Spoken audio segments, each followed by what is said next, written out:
Good evening, all. I'm Gilda Rogers, the Executive Director of the T. Thomas Fortune Cultural Center. I'd like to welcome all of you to Maple Hall, which it was called when T. Thomas Fortune and his family lived here in 1901 to 1911. During that time, they met and befriended Harvey and Lillian Basie, who were Count Basie's parents. Count Basie was born here in Red Bank, the kid from Red Bank, in 1904. In the midst of all of this was an 18-year-old James Parker, before he was ever known as Dr. James Parker, working his way through college by riding the trains, working as a Pullman car porter. It gives me great pleasure and honor to reveal this important history that's hidden right here in Red Bank and in this home. I welcome you to the opening of the Parker Family Legacy Room and our new permanent exhibit, Ancestral Ascension. This exhibit embodies and symbolizes Black people who challenged themselves to be excellent. It is the story of the Doctors Parker family, who were physicians, dentists, a pharmacist, educator, and leaders. Hello, I'm Eric Carney, President and CEO of Monmouth Medical Center in Long Branch. I'd like to congratulate Gilda and the entire team on the opening of the Parker Family Legacy Room.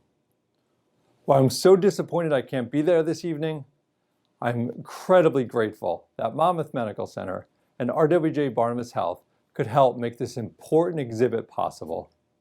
Through a cultural transformation called Ending Racism Together, all members of our organization are challenged daily to establish a culture within our hospital that is free of racism and bias. We fully understand how education about our collective history is essential to accomplish this moral imperative. This partnership brings our history to life. Monmouth Medical Center and RWJ Barnabas Health will continue to partner with outstanding organizations like the T. Thomas Fortune Foundation and Cultural Center to meet the unique needs of our community in an inclusive way and celebrate the diverse experiences, cultures, and histories of those we serve. I'm also thrilled to share that this summer, our partnership will continue when we unveil a corresponding exhibit called Black First in Medicine at Monmouth Medical Center.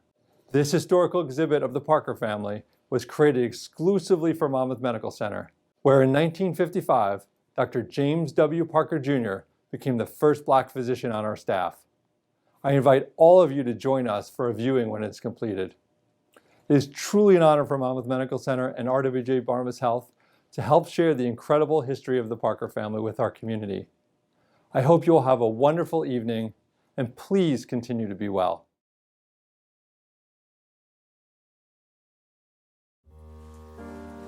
My name is Al James. Al comes from Alexander James. I actually moved here in 1964, January 1964. My wife was coming to Red Bank looking for a church, and she's a gospel singer. She was a gospel singer. So she was visiting churches, and of course Pilgrim was a very prominent singing church.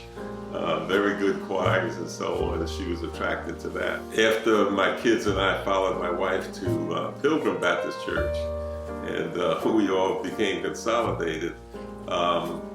While there, I met a fellow by the name of Phil Lofton, who was a member of the Red Bank Men's Club. You know, the people there knew Dr. Parker and Phil Lofton especially, and he finally at one point invited me to, come to a meeting. And so at one point, after visiting for a couple of meetings, I did request membership and was accepted. What I knew about Dr. Parker Jr. that made him stand out was what everybody said about him. Everybody liked him. Everybody that I talked to, people in my church, of course, who were some of them native Red Bankers and so on. and they knew the Parker family well. And Dr. Parker Sr. and Dr. Parker Jr. were their doctors, their general practitioner. And they knew him well, and they talked about him. And one of the things, he was like a legend when it came to servicing the community. One of the most prominent things was that he opened his office at 4 or 5 in the morning so that people who couldn't take off from work could come and see a doctor. And I also knew, I guess he had known Count Basie. Now, Count Basie's father was prominent in my church, in Philbrook Baptist Church. And so there was a connection there with Count Basie and the Parker family. Once I, of course, joined the club and got to know him, and he was a tremendous guy. I mean, he was a leader, definitely. He turns out he was a golfer, and a lot of the guys who would join the club were golfers because of him. Well, the club, as many people know, started as a social club. It's the outgrowth, what I understand, of a bowling league, and a number of guys who were in the bowling league, and they decided to start the club so that they could fraternize with each other. So it wasn't an activist club to begin with. It had some very prominent people in it, but they started out as a social club so that they could actually spend time together, and the doctors, of course, had a place for, I guess, a bit of an outlet. Thinking about the Parker family and the exhibit at the T.T. Fortune Cultural Center, they were members of the community, they were leaders in the community, they identified with the community, and the community loved them. The community really loved them and held them in high esteem. They were not distant from the community. They were friends of people in the community, and they did quite a bit for the community. So there are things that they did that you don't see. It's not in the papers and so on like that. My experience in the club, and I was president of the club for a number of years, it was my experience that when things needed to be done, even though they had started as a social club, when things needed to be done in the community, they coalesced around it. They came together around it to do it. So, as I understand, the YMCA on the west side was, a product of them working together to get something like that done. We had issues in the schools, and the entire club decided that we would go to school board meetings every month, and to have a presence there, and to let them know that we were there out of concern for what was happening to the schools, especially on the west side. The gentleman who founded the club back in 1949 founded something so significant that it still exists here in 2022. The gentleman, as I know it, the most prominent were the Parkers. They put together the club. It was well run, it was well respected, it attracted people, and therefore it is still functioning. And in this, its 73rd year of being in existence. And so I think that's, certainly something, you don't get a tree growing for 73 years unless you give it some good roots to build on. And I think that's, what I would, certainly want to be known about them, that they did put together something that, was substantial, did quite a bit for, quite a few, and is still operating today. Hi, my name is William I Hinton, and I was brought up here in Red Bank, New Jersey. I did know Dr. Parker Sr. I met him through my mother, Miss Alice Townsend. She worked for Dr. Parker, and that's how I came to meet him. What I remember fondly about Dr. Parker is that he always was a pleasant, and never seen him raise his voice. I've always seen him dressed very nice. He's never seen him out of a suit and tie. He was just a great doctor, a great man. being that my mother worked in his house, I was over there all the time. So a lot of times when I would be over there and would be coming in the evening, you know, about 5 or 6, he would ask me and his grandson, did we want to take a ride with him to go to some patient's house that were too sick to get out or too old to get out. So he would make house calls in the later part of the day. And we wasn't allowed to go in. We would just sit in the back seat, laugh and have fun, and just wait for him to come out. I remember one time looking at TV and I tripped over my sister's, she had her legs out, and I tripped over him and hit the radiator. And got a split in my head. He brought me right into the office, stitched me up. And I remember sometimes on the weekend, I can't remember, it wasn't a lot of times, but somebody would knock on the door maybe anytime between 11, 1 or 2 o'clock in the morning. They might have had a fight at one of the bars because on Dr. Parker's Boulevard right now, which was in West Bergen back in the 60s, it would be a bar fight or whatever. Somebody got hit in the head and they would come to his office all the time, you know, in the night and knock on the door and he'd stitch them up, wouldn't charge them. That's the kind of person he was, generous.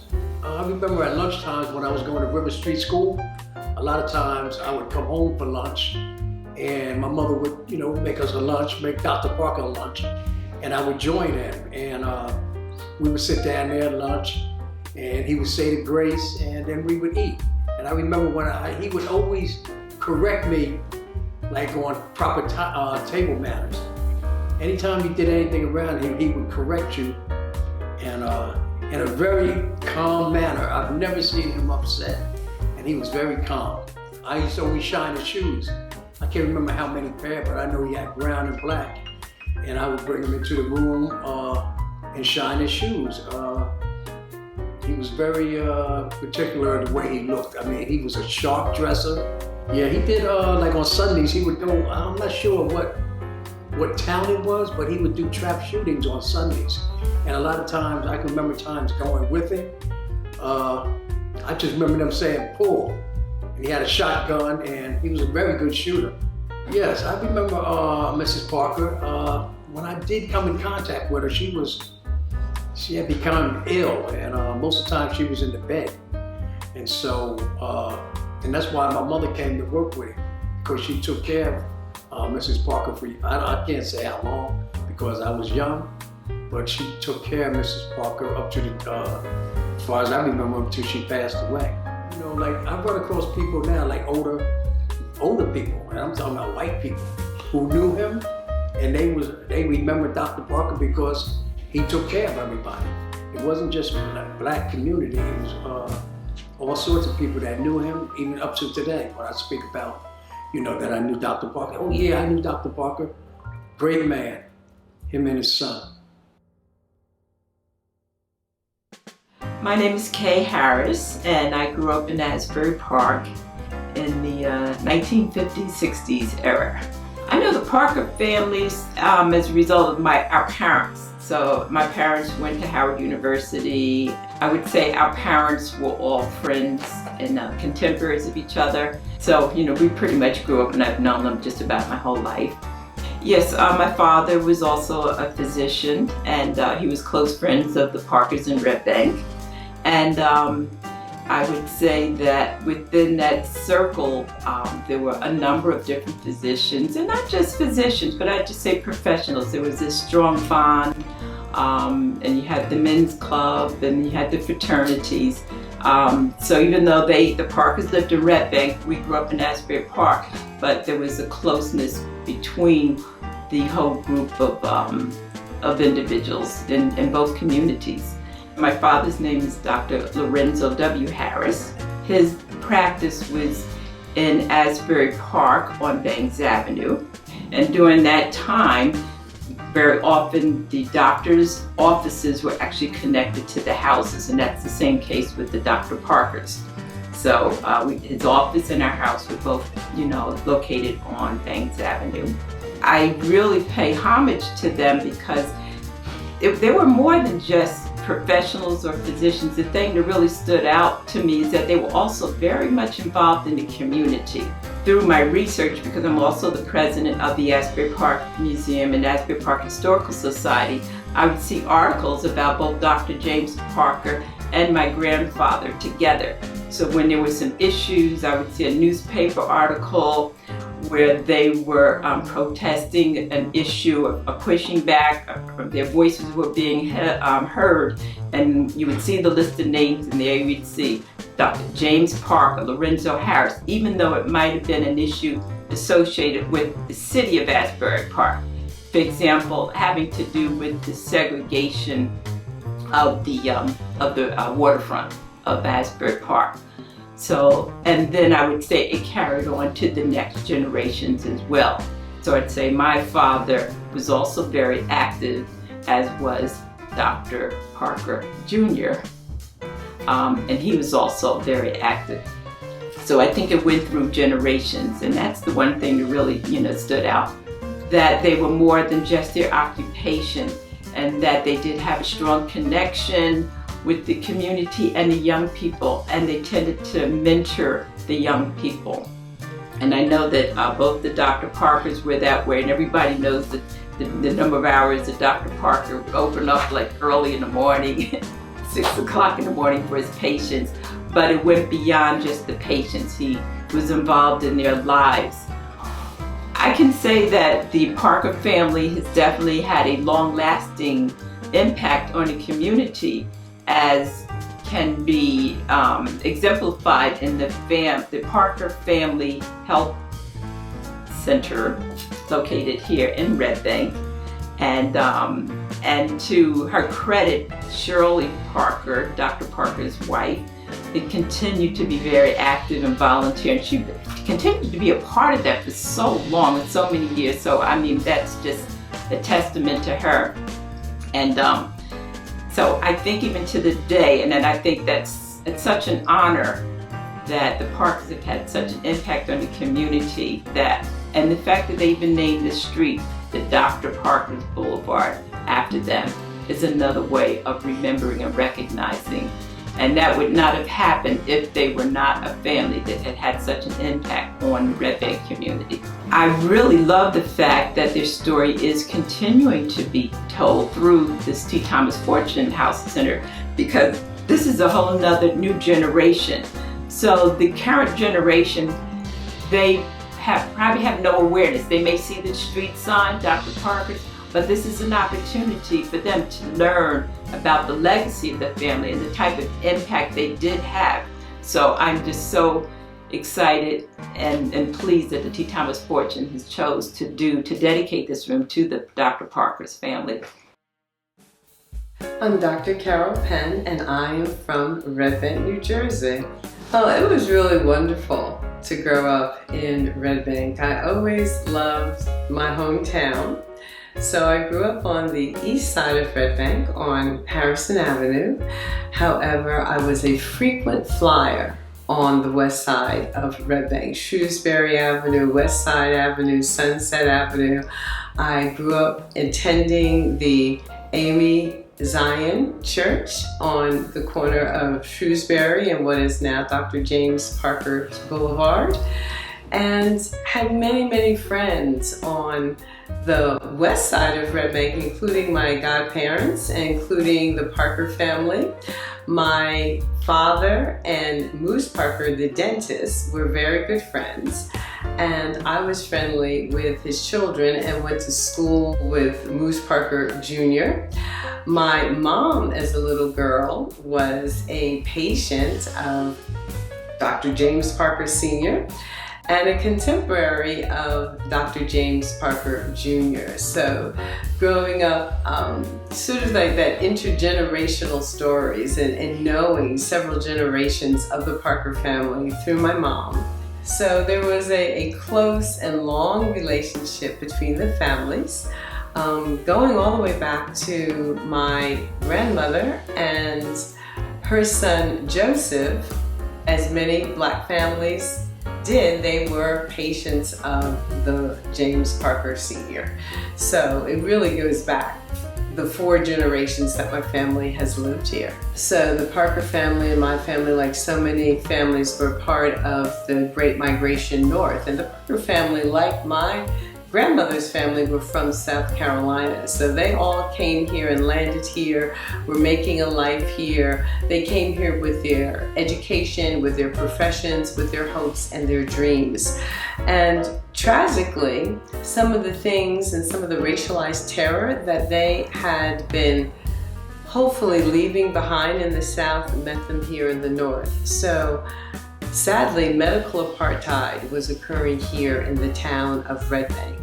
And my uncle Joseph, who is my mom's older brother, became very, very ill with what turned out to be appendicitis. And he got a peritonitis, and that was back before there was penicillin. And so while there were hospitals here in this town, well, at that time, no African American doctors had privileges. And Dr. Parker knew that this very sick little boy needed to be hospitalized, and that everything that he could do in the office, he did for him in the office. But then as he kept getting sicker, the decision was made to take him to the Wright Sanatorium in Newark, which was the only hospital founded by a black doctor. And it was the only hospital in the state of New Jersey at the time where African American doctors had admitting privileges. So my grandparents bundled up the very ill Joseph and took my mom, and they made the trek to Newark. Well, he was only 9 and his little body couldn't withstand that. So he died. And it was a great tragedy and a great sadness in the life of my grandparents, particularly my grandmother. She rarely spoke about Joseph after that, other than to say that, you know, she adored her son. Every once in a while she would say something about how much she loved him and what a beautiful child he was. And my mom was there when he died, and this left an indelible mark on her. She adored her older brother. She was only 4 years old. And perhaps this was the path that ultimately set her on those early steps of being a caretaker for others, certainly others in the family, and ultimately her career in nursing. Well, fast forward to 1940, and my mom has now graduated Red Bank High School. Well, she still wanted, at this point, she was pretty clear that nursing was where she was going, and of course she needed letters of recommendation. And it was Dr. James Parker Sr. who wrote a letter of recommendation for my mom. And in the letter, he does cite the history of having known this young lady most of her life, and that she had the discipline and the disposition and character to become a nurse. My mom, Alma Laura Harvey, definitely was influenced by the Parker family her entire life, lasting into her adult years, and of course her friendship with the Parker family. And I have to tell you that the influence of this family is extending from their arrival from South Carolina all the way to what, it's 2022. And if you grew up in Red Bank, you certainly were influenced. For me, for example, I knew that I could be a dentist. I knew that I could be a doctor. I knew that I could be a lawyer. I knew that I could be an educator because of the Parker family.